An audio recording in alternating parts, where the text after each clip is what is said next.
well, next is the approval of the agenda with the addendum. The board members have had time to read the addendum. Correct. May I have a motion, please? A Joyce, a second. Marty, any discussion? All in favor? 7-0. Superintendent's report. I look forward to sharing my report when we do the presentation. Thank you. Next is a presentation of the 2017-18 budget review and adoption. Superintendent Brett Provenzano and Assistant Superintendent for Business Matt Stevens.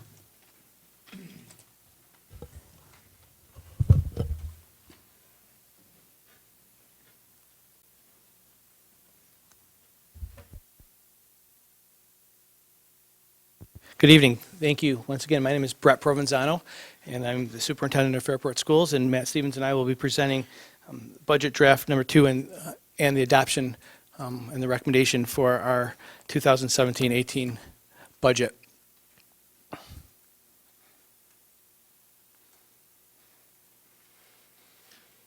Do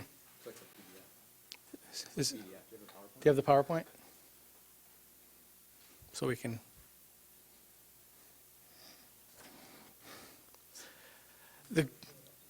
The governor's proposal announced that we were going to be receiving $345,000 in extra foundation aid. For the past several months, we've been advocating with our local government officials, the Senate, and our legislators in New York State, and our assembly people.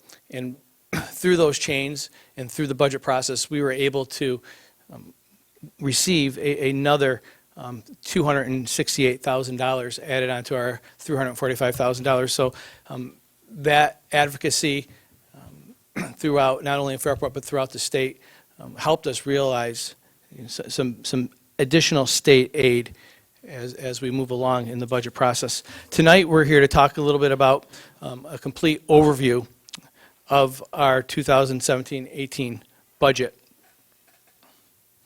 And we're just waiting for that to come up so we can have it on cue for the public to see.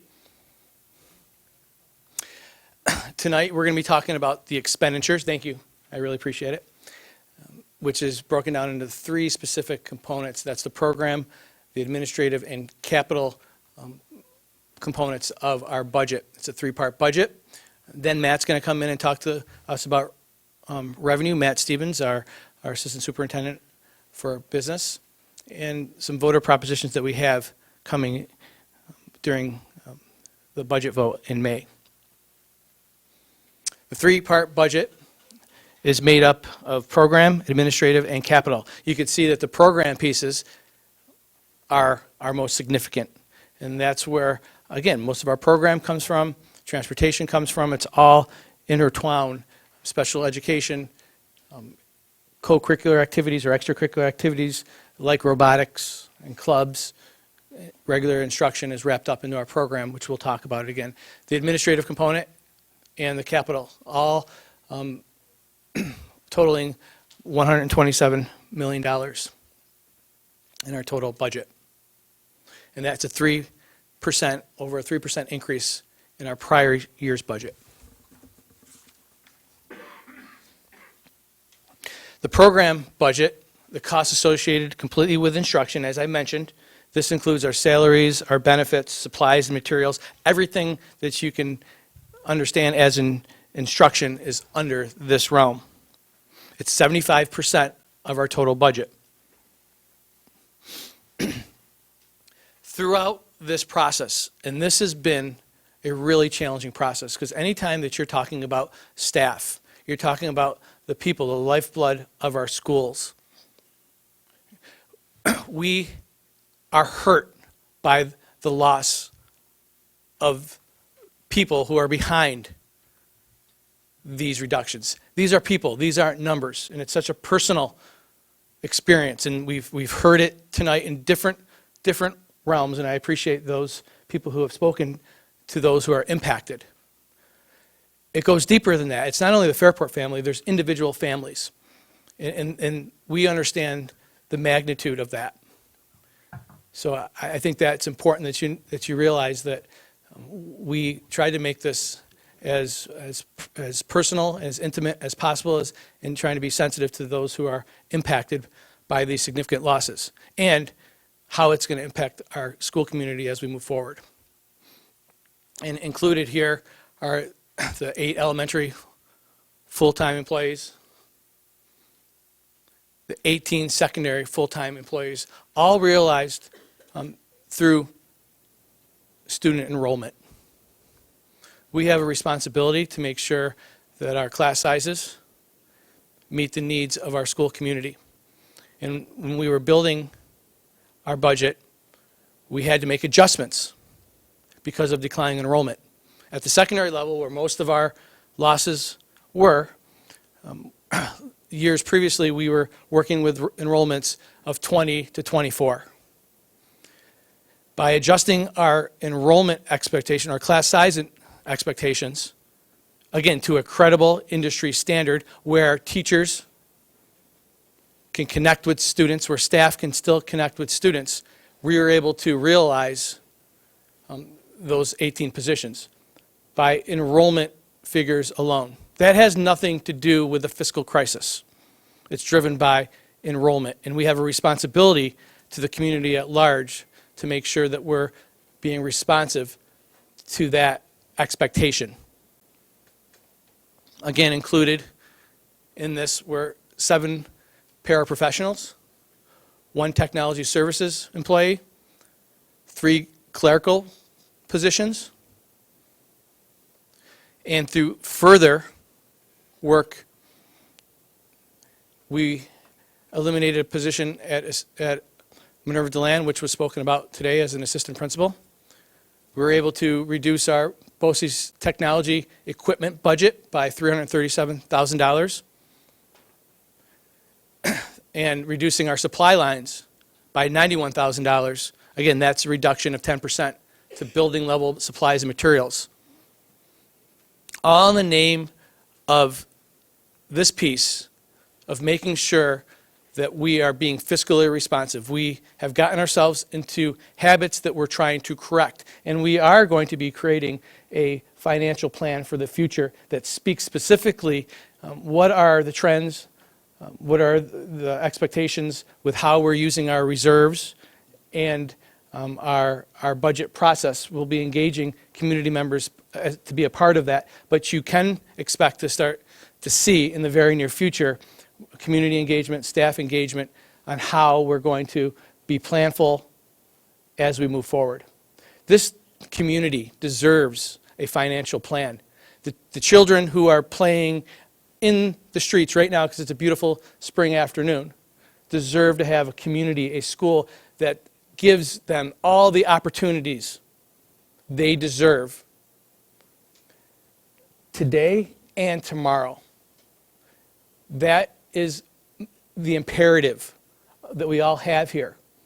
And I do know through careful planning, being reflective by engaging people in a thoughtful, strategic process, it will happen. And we will work through this together, and we'll be able to create a school community, continue to build upon the excellent traditions of excellence that we have here for the vitality of our entire school district. But we need to make sure that our finances are in order. And that's where these pieces are coming in. And being responsive to declining enrollment is a part of that as well. Part of the program budget, you could see there was percent changes. Went down in staff development, general instruction. Again, supply lines have decreased. Supplies, materials, and salaries have decreased in those areas. So you'll see a natural reduction. You'll see special programs that's gone up 5.62% because throughout the CSE process. New staff was recognized to support students in special education. The placement of students in outside placements has increased as well. So we're aware of this trend.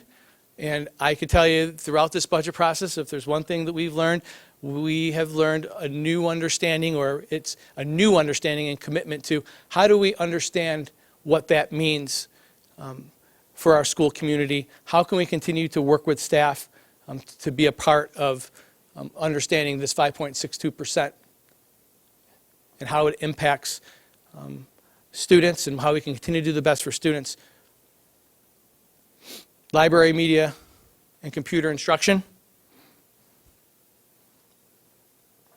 That's, again, that number was higher at our last budget meeting, but with the reduction of $337,000 out of that line, that number is 0.74% increase.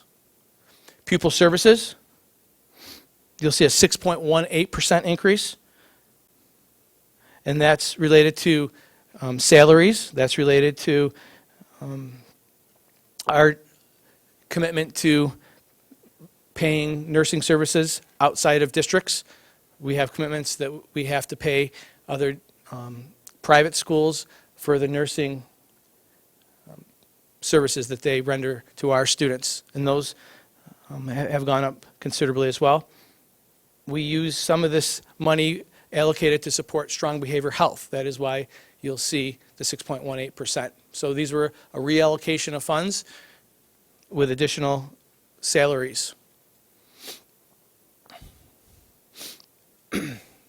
You'll see in all of our lines that even though our ERS and our TRS, employee retirement services, and our teacher retirement services have all, those line items have decreased, but as a whole, our health care and our dental care has increased, so you'll see a continued increase in our employee benefits line.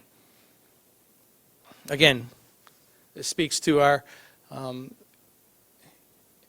ERS, the employee retirement system, decreasing, and our TRS decreasing. But even with those decreases, you'll still see a continued increase in that benefit line.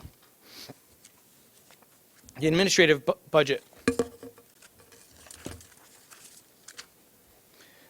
The pieces that are associated with the administration, or the costs associated with the administration of the district and each school building. Your school principals are in here. District office is in here. In as far as superintendent's office, human resources, and the business office. That's 11% of our total budget. Here it is broken down further. Central administration costs, again, that's where superintendent, business office, and the personnel is included in that salary, in that line item increase. And employee benefits, again, even with ERS and TRS, we're still seeing an increase in overall health and dental and the associated costs with employee benefits. The capital budget, it's the costs associated with operating and maintaining our school facilities. You'll see a 14.15% increase. That, there's a story behind that number. It includes our bus purchases, but it also includes the debt service. The debt service is the money that we realize from the new debt that we're taking on as a result of the $29.1 million capital bond project, which was voter approved, I believe, in 2015. So now we're starting to realize the aid from that.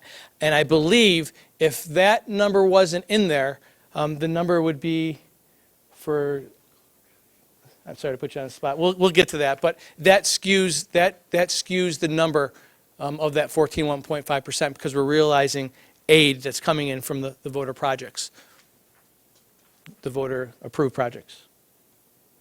So it would be overall about a 1.9 net increase in Yeah. budget to budget before Yeah. the new debt. Yeah, thank you, Matt. So again, those numbers, the $1.9 million, significantly increases that line, but it's all realized through the aid that we're receiving through the projects. Thanks, Matt.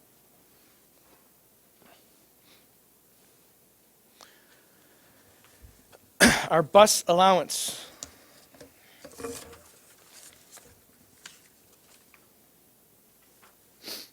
Our bus allowance, approximately a 10-year replacement cycle. And we say approximately because, the Board of Education is really interested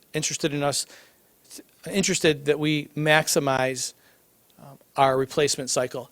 The buses that we are replacing are 11 and 12 years old respectively. So even though it says a 10-year replacement, that would be a minimum. But this year there are 3 buses that are allotted to be traded in that are 11 years old.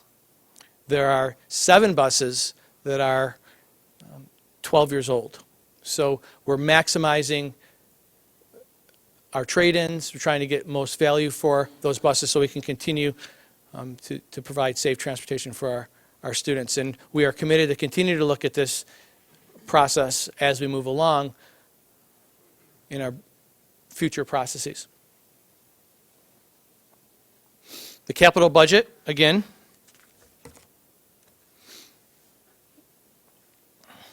here is what I was saying to you, broken out in its total.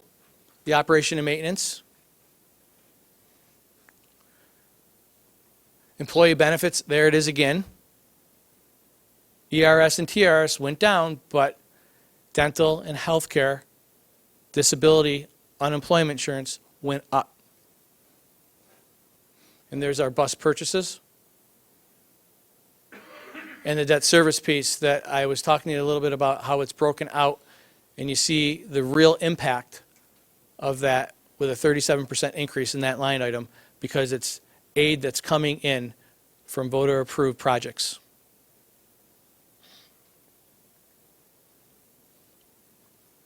So here's our total program, administrative and capital. Here's our total expenditures of those 3 areas, yielding a 3% increase. Matt's going to come in and talk to us a little bit about the revenue and the key factors associated with that. Thank you. Thank you, Mr. Stevens. Thank you, Mr. Provenzano, and good evening. The next pieces that we'll look at will be the revenue side of the budget. So we talked about the appropriation side of the budget in terms of $127 million. Now we'll see how that $127 million will be supported on the revenue side of the budget. So key components, state aid and property tax, the 2 largest pieces of our revenue budget. Sales tax from the county and other revenues such as building use fees, BOCES refunds, and then also at the bottom are reserves and fund balance usage. So the state budget came in late Friday night, early Saturday morning for us to make a couple of changes to the revenue side of the budget. So one of the big pieces and changes was the support for foundation aid. So you can see the overall increase in school formula aids was $995 million, which is broken down by $700 million in foundation aid and $295 million in expense-based aids. So as Mr. Provenzano mentioned before, the previous foundation aid increase for the district was approximately $345,000. The new increase brought that number up $613,000 from the original foundation aid in 16-17, so about a $268,000 increase over the $345,000. And then our expense-based aids, these are the aids related to transportation, BOCES, our high-cost aid, building aid, and the net increase for Fairport for next year, the projected increase is about $1 million. This aid flows based on what we actually spend in 2016-17. So the figures on the projections, sometimes in the governor and enacted budgets, may be slightly different than what the district and school districts would actually receive in the following school year. Of that $1 million increase, $918,000 is related to the new building aid. As Mr. Provenzano mentioned, on the expense side, we had about a $1.9 million increase in debt. That's supported, a portion of that's supported by the building aid that's going to be paid in 2017-18. And then just a couple other key points in the state's budget. Additional funding for schools with high ELL students, and it did reject the proposal to eliminate the foundation aid phase-in.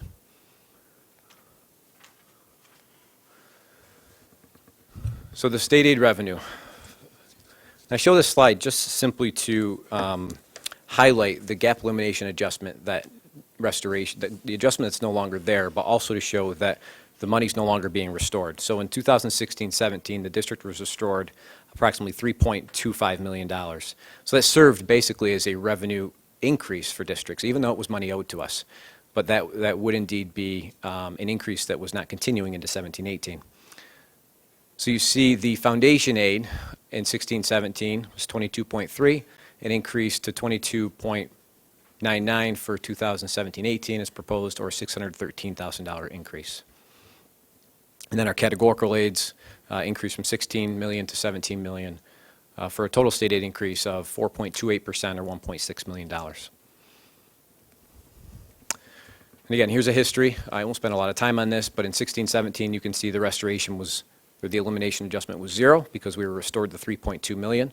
It just shows that we lost $33.5 million as a school district due to the state's implied gap elimination adjustment on schools, which was to fill the state's fiscal gap back in 10-11. So it's quite a bit of money that we've lost over the years. And here's a quick history in the overall state aid budget for Fairport, and a couple of highlights on the right-hand side. For 17-18, again, the $613,000 foundation aid increase, $918 in the building aid, and then just a highlight. The district has been, and you'll see an approval request for the tech reserve expense for 2017-18. But over the past few years, the tech reserve has been authorized to create appropriations in the general fund for $1 million expense in 15-16, which carried forward from 2014-15 approval. $1.4 million was approved to be spent in 16-17. In 17-18, the proposed expenditure would be $1 million.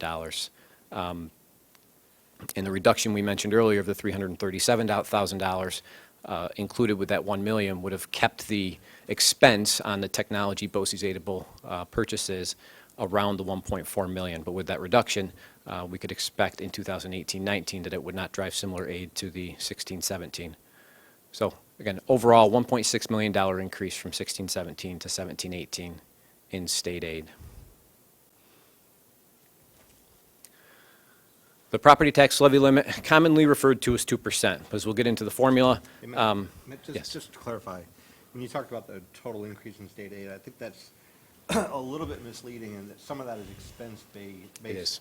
Mm-hmm. So it's really reimbursement, not It is. aid, right? So we've spent that money, we're being reimbursed a portion of it. Right. But that money was spent last year, so to think it's just new money, it's actually not, right? It's actually So- not, no. It's, the state is supporting, great question, the state is supporting the formula for the expense-driven aids, which is basically the $1 million increase we see in our categorical aids. Those are our expense-driven aids. So the building aid is because there's a building project. We wouldn't receive $918,000 without that project. We wouldn't receive that unless we spent more than that the year before. Correct. Yep, so that's new aid simply due to the building aid. Mhm. Good question. Well, since he interrupted your flow, I'll blame Damon. You mentioned, right, that they did finally reject the executive proposal to eliminate the foundation aid phase-in.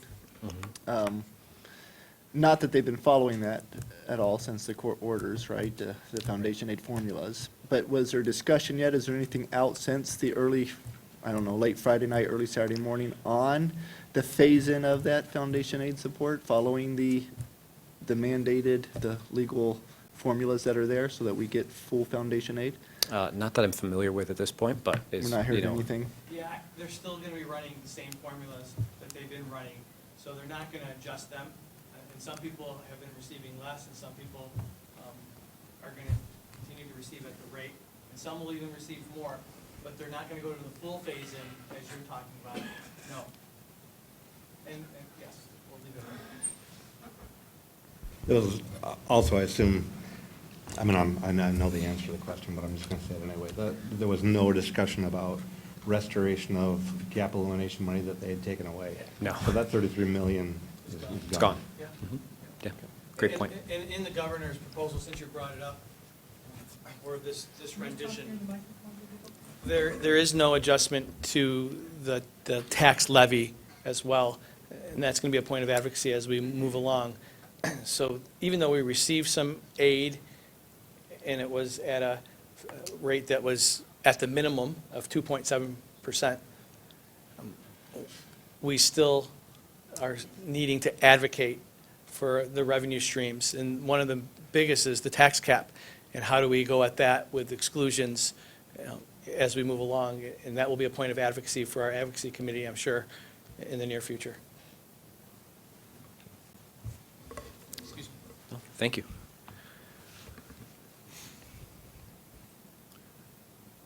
Okay, so jumping back to the tax levy limit, here's the calculation and how it works for Fairport. Same formula all districts are following. At the end of the day, the percentage change from 2016-17 would be a 2.48% tax levy increase. So our limit is, with the adjustments and exclusions, of 73,039,017. A big piece of that is also related to debt. So that's our debt and buses fall within the formula of the tax cap calculation. So those are able to be part of our capital levy for June 30 of, I should say 18. I missed that. For June 30 of 2018. So our property tax revenue consists of the tax levy, which is $1.7 million increase, and the payment in lieu of taxes. So you see a big jump from 16-17 to 17-18 for our pilots. There are some agreements through the County of Monroe Industrial Development Agency where construction has began, and they have reached the beginning payments on some of the pilot agreements that exist. So, for example, you see the new construction over at Whitney, see Stonebrook over in Egypt, as well as High Street Extension, I believe, are the three that have come on this year. So those also play into the tax cap formula as well, as you could see, and did contribute to a... Just to clarify, pilots, this is property where we have an agreement where they don't pay normal tax, they pay pilots in lieu of tax. Correct. So while this number is increasing 83%, it still is a far less from a pure dollar amount than it would be if they just paid normal taxes. It would be, if they did pay normal taxes and they were on the assessed value at full assessments, and yes, the tax dollars would be higher, but this is land that was previously not developed, in which the tax monies that was coming to the district was lower previously. Okay. So, but yes, eventually someday, after the 10 years of being on the pilot, and it does have an agreement with the county in terms of how that works, they eventually go to full assessed value, and then they drop off the pilot. And so as property would qualify for this pilot program, are you or are we as a school district involved in that decision on what properties? We are not. Okay. We just have to live with it, right? Yes. Okay. But we're at every meeting. Yes, I attend the hearings. Mhm.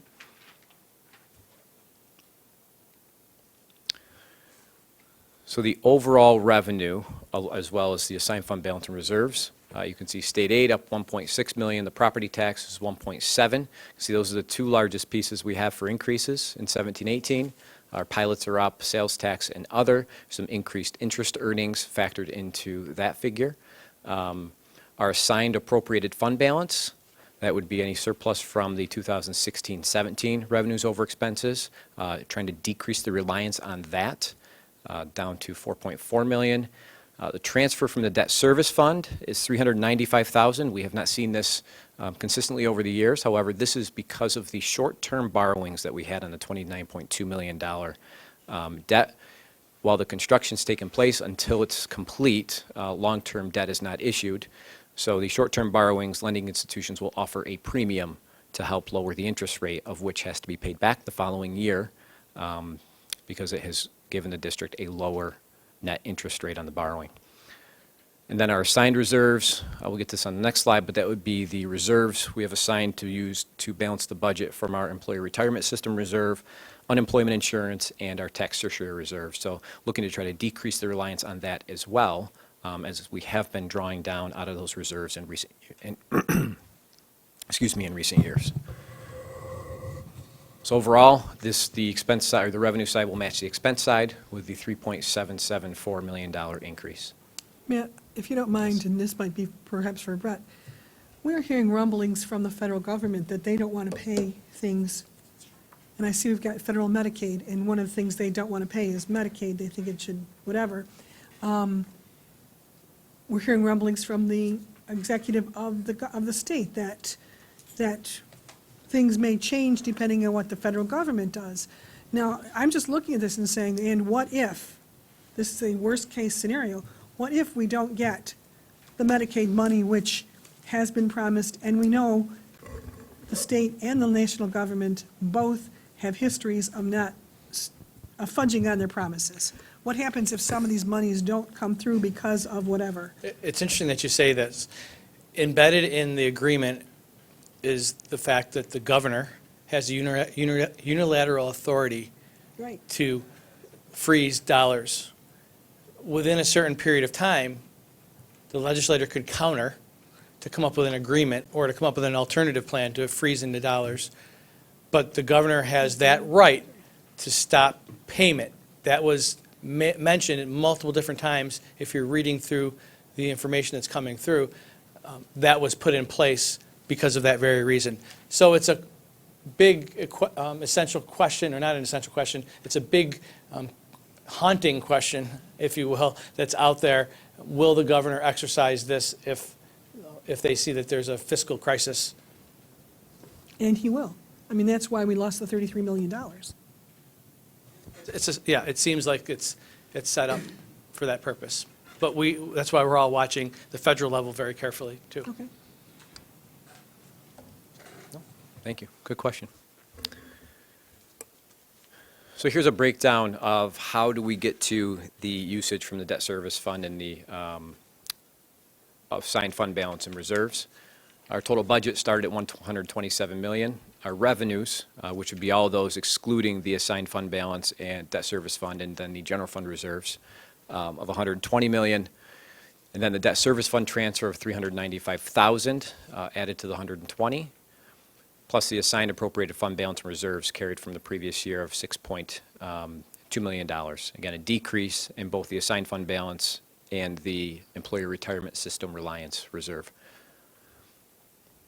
So overall, the percentage of our fund balance and reserves, which this also, the percentage includes the debt service fund transfer, is 5.22%.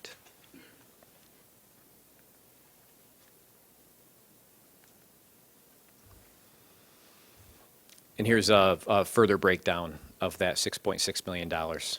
And as mentioned before, the tax cert, unemployment insurance reserve, and retirement contribution reserve. Those reserves can only be used to pay expenses related to unemployment insurance costs, any tax refunds that we have to issue during the year, and the employee retirement system. So if the expense for tax certiorari expenses equals $10,000, we'll only bring $10,000 over from the reserve. Same with unemployment insurance and the retirement contribution reserve.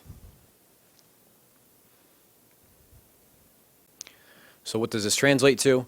Overall, the 16-17 tax rate was $22.71. 17-18 projected to be $23.28. This is assuming the same assessed valuation as 16-17 until those figures are final in the summer. The rate is not adjusted until then and actually set at that time. I also said assume similar exemption rollbacks. There are certain adjustments to bills such as STAR and such that does not take place for refunds during the current year, of which the district is able to add that on as onto an individual's tax bill in the following school year. So it assumes those same ones. This past year, it was approximately $53,000. In years past, it's been anywhere from $40,000 to $55,000, $60,000. So, and overall, that's a 2.48% tax rate increase. Just to look at the historical information, and just to point at 16-17, I think that's a good example. First, as you look through each tax levy, you notice the tax rate has been slightly different than the tax levy. 16-17 projected a 1.49% tax rate increase at the time of the budget due to the tax levy increase, and due to assessed valuation increases, the rate actually was a decrease of 0.25%.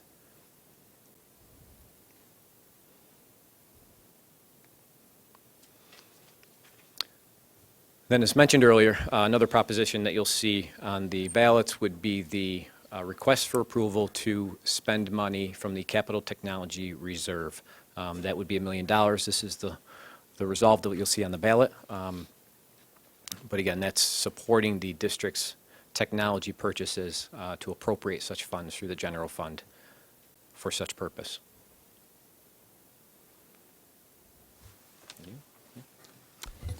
Thank you. I'll turn it back over to. Just a quick question Yes. for you. This is somewhat unrelated. In the news, the free college tuition in New York State, is that money coming from K through 12 education? Where's that money coming from? The governor has approved for those, what's it, less than $125,000. Right. That is through the state budget. So whether it was taken away from school, I can't speak to where he pulled the funding from. Is it our piece of the pie, or is it? You could argue yes, but others would argue. Others might say it was their piece of the pie. So, I'll turn it back over to Mr. Provenzano. Thank you. Thank you. Really appreciate the coordinating, the great efforts, especially, 1 a.m. This information came Saturday morning. Matt was, sharpening his pencil, not too soon after that. So we appreciate you getting back and preparing this budget. Some important dates that are coming forward are May 2nd, there's a public hearing on our budget. On May 3rd, meet the candidates night, where there'll be 3 open seats. This year, our asset leaders will be being the moderators of that session. That's May 3rd. On May 16th, we're looking forward to having community members come out to voice have a voice in our budget process, and that's May 16th from 6 a.m. to 9 p.m. at Johanna Perrin Middle School. Thank you. Any questions?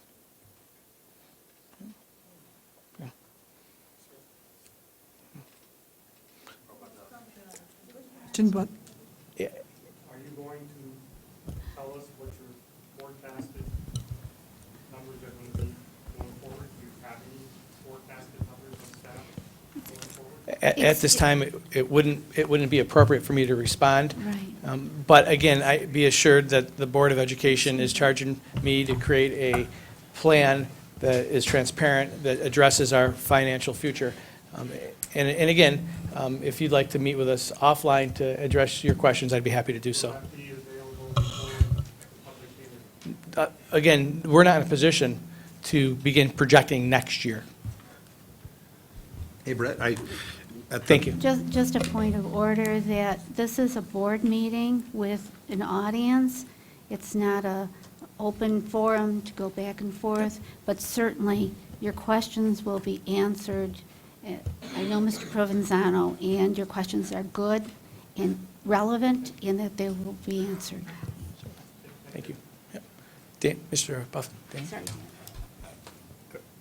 Recognizing that it is a board meeting, I'll talk to you guys, but I'm not going to tell you anything you didn't know, but I do think it's worthwhile just to kind of summarize the complexities that have gone into the budget, right? And so we have lots of different moving parts, including declining enrollment, which is the biggest part, right? The amount of students that we're educating has changed pretty significantly over the course of time. So, but the priorities that we've had, and I feel good about maintaining, are the program.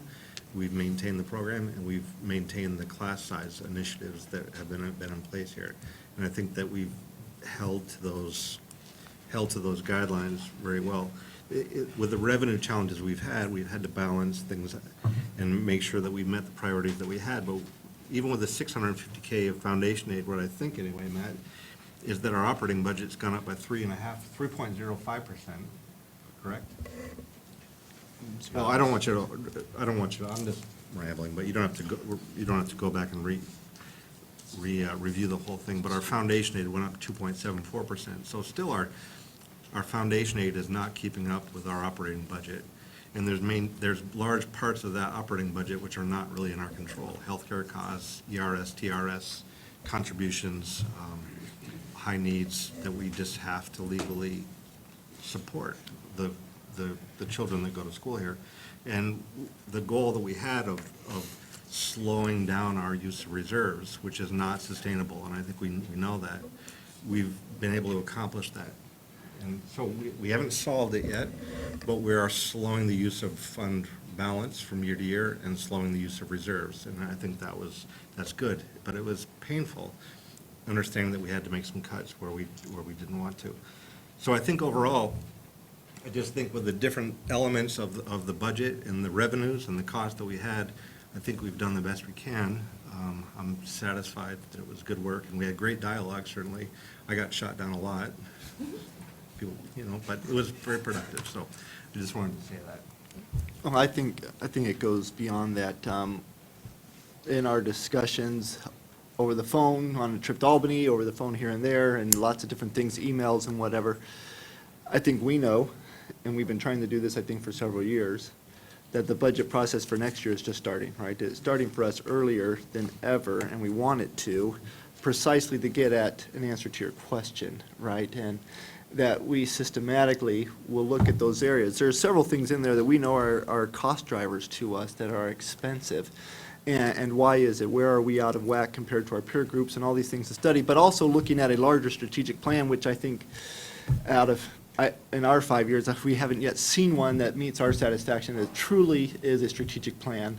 And Brett knows, or Mr. Provenzano knows, that that's the mandate. By the end of next year, by this time next year, there will be a strategic plan. It will be on the table. It will have everything in there that talks about our enrollment projections. And yes, we have those. And where are we going to be? But not just where we're going to be. We're going to take into account, right, 21st century schools, the technology that we heard from, because we have visited the classes. We know of the teacher of whom the students spoke tonight. We know the excitement that is generated around all the activities that were there, and it's impressive, and we do not want to lose the momentum that's being generated out of the talent that has been hired. I'm excited about it. I do hear the word crisis. I don't yet feel that. I feel it if we don't make changes. Yeah. I could feel it. But I think we're addressing all of it. The thing that hasn't been done yet is we haven't brought all the moving parts together into a strategic plan. And that is where we're moving. And it will be done and will be accomplished, and it can't necessarily have the answers that are being looked for by everybody, but it will soon enough. And it will, and I guess 12 months from now is our mandate, and as the Board of Ed, we have to hold our superintendent accountable to that, and then those who work for him also. And it's a charge that I take very seriously, and I'm honored to be a part of it. I think of words like opportunities and priorities. This is going to give us an opportunity to continue to shape the schools that our students are talking about, and building schools that we want to for the future. Opportunities to really make sure, or priorities to make sure that our dollars are going to our priorities. Opportunities to make sure our dollars are going towards our priorities, excuse me. And the strategic plan will give us that. And then there's the other piece of the declining enrollment, and that's a totally separate track, if you will. And I think that we need to continue to be responsive to that. And as we develop long-term planning, 21st century visions, and look at the variables that influence it, those will all come together in a plan, and I'm excited to be a part of it. I think part of this has been, too, that we've had so much change in our district office leadership over the past few years with, retirement, interim. Now I think everybody has their footing, and I think the big work of future planning and all of that can take place because we hope we have our people in place now, and so now the planning that maybe should have happened before, but just couldn't because of circumstances. I think now with a little more experienced group in place, as I say, with their footing and everything, I see things moving along a whole lot smoother. And without our GEA being pulled out of our budget, now, of course, the federal is a new dilemma that we may have to face, but not yet, so. But I think our pieces have fallen into place a whole lot better than, they had before, just because of circumstances. Looking forward to it.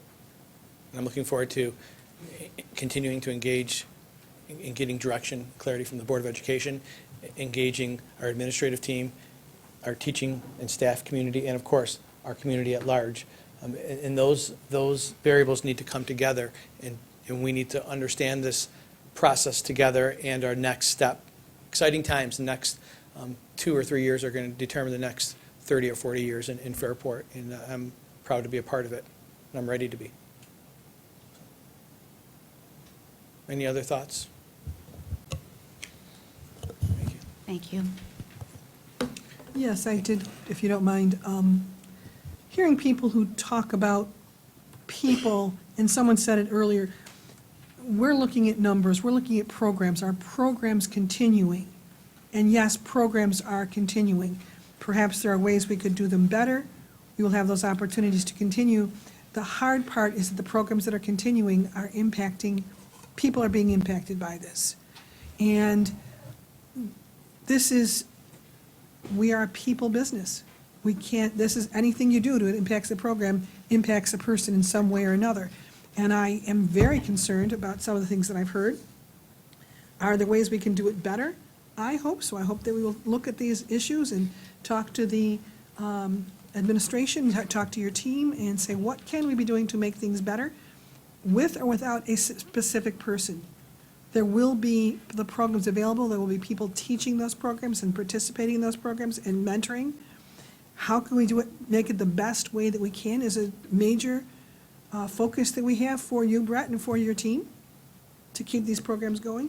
And hearing that when you lose one person, you also lose the activities that he or she is assigned to. That's a significant concern. Those things need to be done. So I'm sure that these things will happen, but how to do them in the best way is something that we need to address to the administrative team, to make sure that things that have to happen do as best we can. Because we can't be in that area of naming names, who goes, who stays. That's the state law that says this is how it's done.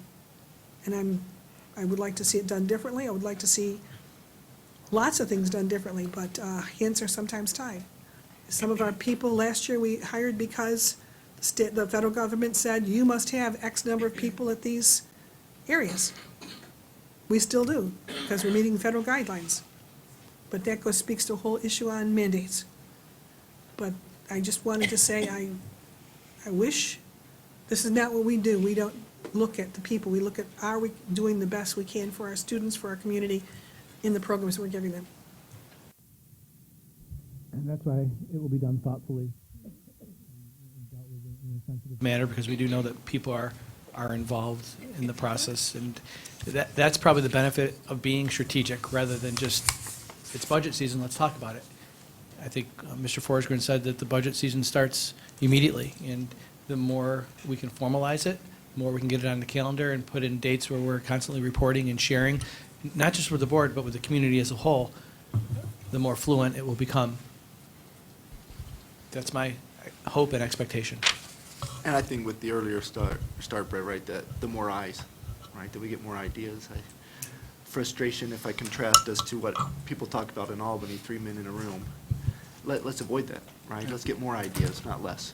And we've started talking about, and I don't mean to elaborate, but I think it's worth, since you brought it up, worth sharing that there will be forums and opportunities for different stakeholder groups to take a look at our books per se, and to see if we can take advantage of the group synergy, if you will, to help us work through, to inform us of our process so we can make decisions, use this as an opportunity to develop our priorities and create schools and programs that build upon what we're trying to do in a fiscally responsive way.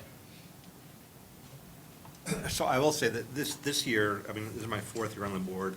This year, we've really, I think, shifted in terms of what we're talking, and it goes to what you said, Joyce. We've had a lot of transition at the leadership level, but this year we've had some continuity, and so we've really been able to talk about strategic, and I think that's the key word, strategic, looking beyond just the current year fiscal planning and budgeting.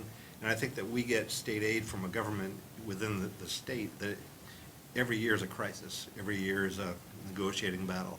And we can't function, we can't sustain the school district if we operate that way. We can't do that anymore, right? And we're living in an environment where we do have declining enrollment, but we also need to modernize our district to the 21st century. So there's a lot of different moving parts, and the only way we're going to be successful is through that strategic vision of projecting out where we want to be and then moving towards that in incremental ways. So I think we're looking at, classroom utilization, we're looking at building utilization, we're looking at start times, we're looking at a lot of things, transportation and how we invest our dollars in the district going forward. And we want to invest it in the right place. So I'm excited to be here as well. And I'm excited in the way the discussions we're having are not about what we need to do this month or even this year. It's about where we want to be in 3 to 5 years. So, good. Thank you. Okay, so we're going to move on to the approval of the 2017-18 school budget. May I have a motion, please? Pete? Second? Marcy? Discussion? We always have our discussions at unusual times. All in favor? 7-0. The next action item is approval of the 2017-18 property tax report card. May I have a motion, please? Joyce? Second, Pete? Discussion. All in favor? That's the Oh, piece that sorry. our community will see that they're voting on. That's the last, what page is that in there? Historical? No. Oh, okay, that one. I was going to say it's not here, I know I've seen it. Okay, great. Are you all set, Mary? Yes. Maureen? All in favor? 7-0.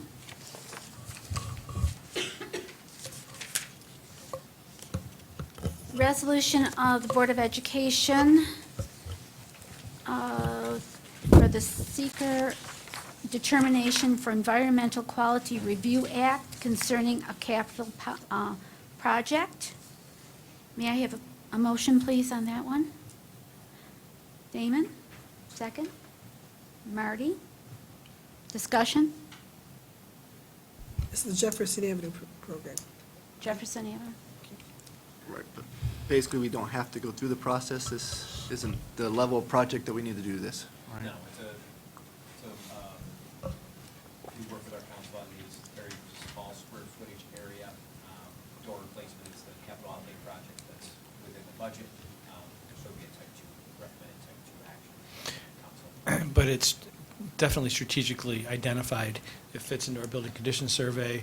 It supports health and safety of students as they're coming into our buildings and staff. So it fits well into our long-range planning and short-term. Because we always have some degree of rotation on, this is the 100,000, tying it back to the budget, the 100,000 that Yep. was listed, and that's limited by state law, is that right? The It is. state aid? $100,000 is building capable as a capital outlay project, and the work may only be done at one building. Can't be spread out. Can't be spread out across multiple buildings, it's one building only for work. It usually encompasses maybe anywhere from $70,000 to $80,000 of construction to have to the other. Other things are, Work hard to negotiate any architectural fees or design work, engineering fees. How long has it been capped at 100,000 now? Several years. I know there's been talks of increasing All it. 5 years I've been on the Yeah. board. Yeah, so. and even dates back to all, the 10 years I've been doing this work. So it's been never 100 adjusted for inflation and cost No. of construction? Has not changed. And it's 1 year, use it or lose it? We couldn't store it up for 5 years? Cannot store it up, no. No, if we don't spend this is an expense-driven aid, so, Okay. great. Thank you. all in favor? 7-0. Monroe BOCES, number 1, annual election, administrative budget vote. Seat number 1, Laura Whitcomb. May I have a motion, please? Marcy? Second? Marty? Discussion? All in favor? 7-0.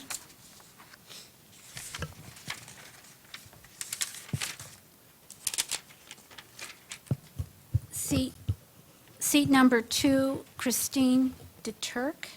May I have a motion, please? Maureen? Second? Damon? Discussion? All in favor? 7-0. Seat number 3, Frederick Shippey. May I have a motion, please? Joyce? Second, Marty? Discussion? All in favor? 7-0. And Monroe, number 1, BOCES administrative budget. May I have a motion, please?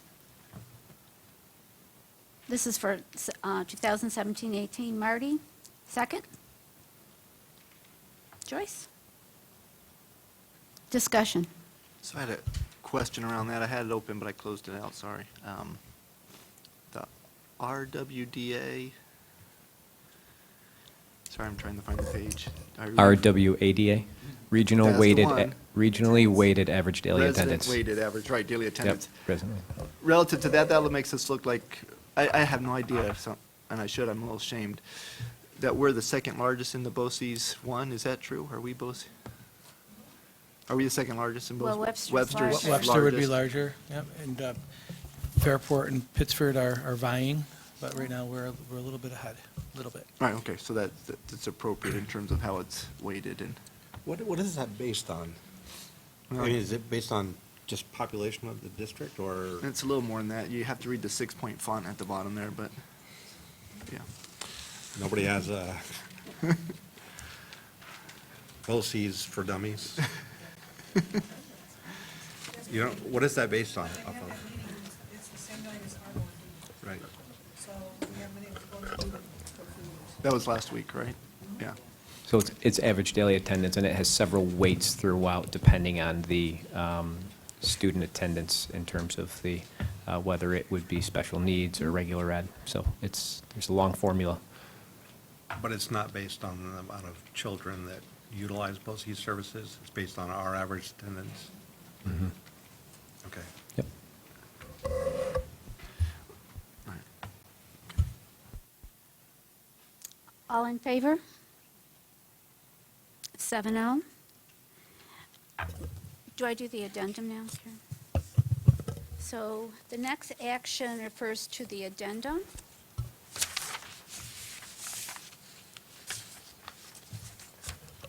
Accepting a resignation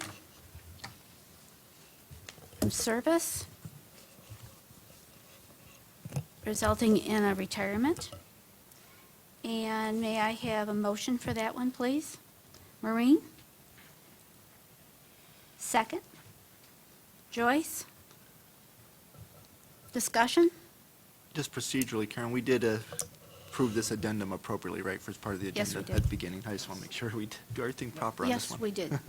Thank you for that clarification. And any discussion? All in favor? 7-0.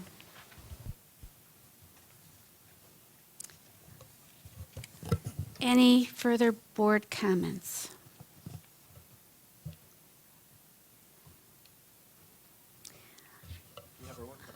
Yeah. Motion for adjournment, please. Joyce? Second, Marty. Discussion? All in favor? 7-0.